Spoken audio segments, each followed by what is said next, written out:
you flourish in the opinion space. Correct. You probably wouldn't be as effective as a local sports anchor or I got cut from the Syracuse college radio station trying to do play-by-play because I couldn't at WAER, before you can even try to do play-by-play, you have to do a 90-second sports update. Like, what they used to do on local radio stations? Yeah. Colin, I came in twice a week, 90 minutes each time for 3 semesters, a year and a half, trying to get cleared to do 90-second sports updates at a college radio station. And then, God love him, the guy who's now the voice of the Las Vegas Raiders, Jason Horowitz, had to call me and was like, buddy, you're a second semester sophomore and you're not even to the first step. You gotta go. You're not. I got cut from my college radio station because. Were you crushed? Oh, it's the whole reason I went there. It's the whole reason I went there. But I was fortunate in that I was already working on the talk show staff. And I then just and I was kind of realizing, like, man, I thought I wanted to do, growing up, I thought I wanted to do play-by-play. But what I wanted to do was color commentary. I would watch the NBA on NBC with Costas and Walton and Steve Snapper Jones. And what I wanted to do was the color. But I didn't realize you can't do that unless you're a former player or a former coach. They're not hiring me to do color commentary. But then, they did hire Dennis Miller briefly. Like, they hired Kornheiser. So I was like, oh, maybe at some point. So no, I was crushed. But it made me fully pivot to talk show. And, a little humble brag here. Now at WAR, the talk show studio is named after me and my picture's on the wall. I'm a Hall of Famer there. That's a true story. Marv Albert, Bob Costas, Nick Wright are the 3 studios there. That's true. But the point is, I'm not a great broadcaster. I have a traditional broadcaster. You know what I mean? I can't read off a teleprompter. I'm not good at, I have a nasal, but there is a specific thing I can do, which is confidently argue, no matter whether it's, one-on-one with my wife or in front of a million people. Well, also, you're entertaining. In my preamble, I talked about this. Charles Barkley doesn't watch the league he broadcasts. I'm a dumbass.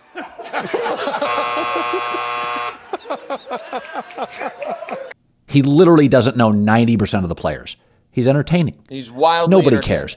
The audience, they don't care. Nobody it's the entertainment business. So now in 2023, despite being one of the most popular, widely recognized sports talk hosts, sports talk opinionators, sports talk influencers, despite Nick Wright having that status now and being one of the main hosts on a major network show on Fox Sports 1, over 16 years ago when he was in school and he had committed to his dream of going to the University of Syracuse and was working, I think he said, for a year and a half, 2 years? Colin, I came in twice a week, 90 minutes each time for 3 semesters, a year and a half, trying to get cleared to do 90-second sports updates at a college radio station. Yeah, so a year and a half trying to get a 90-second segment in the area in which is his dream to be a commentator. He got told that, no, you suck at this, Nick, you need to do something else. And I think the great lesson in this is that he eventually found his niche now, back in college, and now 16 years later, he's massively successful. But while in college, while committing to fulfilling his dream, going to college, probably paying for that school, putting all the time in, he didn't just give up when he was told, hey, Nick, you're terrible at this. But he was trying different avenues. He kept going.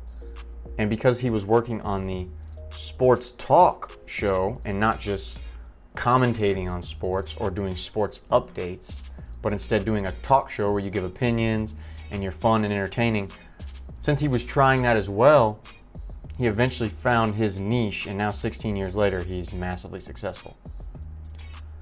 I think it's a great lesson for all of us about, you don't know what your niche is, what area of life you really love and area that you can be successful in.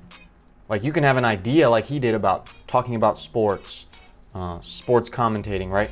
But what he was actually good at was not color commentating a game. It was over here with the sports talk show space. He didn't really know that, but he found that out. It's like me. I love fitness. I love working out with people. I love working out myself. And sometimes I like training people one-on-one. Finish through that cone. Finish through that cone. Keep pumping the legs. But when you tell people you love fitness, they're like, oh man, you should be a trainer. I tried that and I worked out some friends. But I realized I don't really like one-on-one training, having to always be in, oversee people, check in on them. I just didn't like the whole one-on-one personal training thing. And that's like all kind of the only way you get directed, right? And then just by getting some opportunities with a gym owner and people I knew, I started trying out group fitness training where you teach in front of a class. And man, I loved it. And I found that niche and I've gotten to use it and work in it multiple times and I really enjoy it. But when I started out with the idea of doing training, I didn't think that group fitness was something I would enjoy or something that would be good for me, but I was willing to try it. And sorry, somebody just walked by. But I was willing to try it. And it ended up being the exact niche or area that was best for me and that I loved more. So I think the lesson in this, like from Nick and from me and for you guys, is you never know fully what you're going to be good at, what area of life is really going to be your sweet spot, let's say. Even if it's just like a simple job, like for me, teaching fitness classes. It doesn't have to be this dream thing like Nick.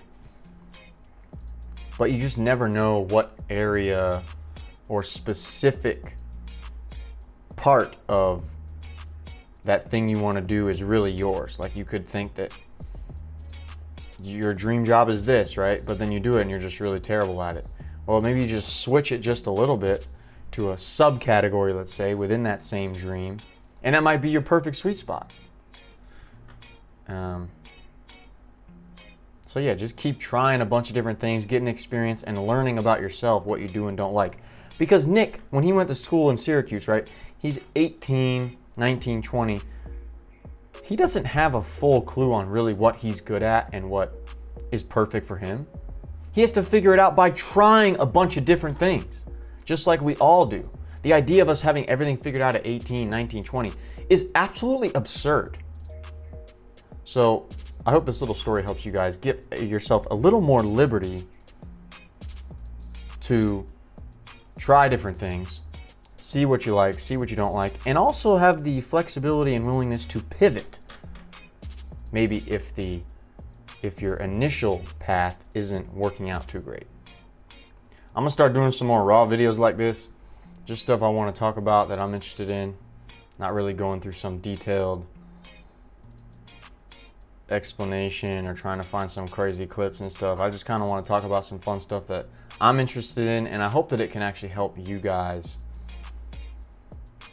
learn something of value that I'm learning as well and share some experience. I just hope some of these videos help, and it's something that I'm interested in and I want to express. So yeah, for the few of you that do watch, if anyone does, thank you, and hope it helps.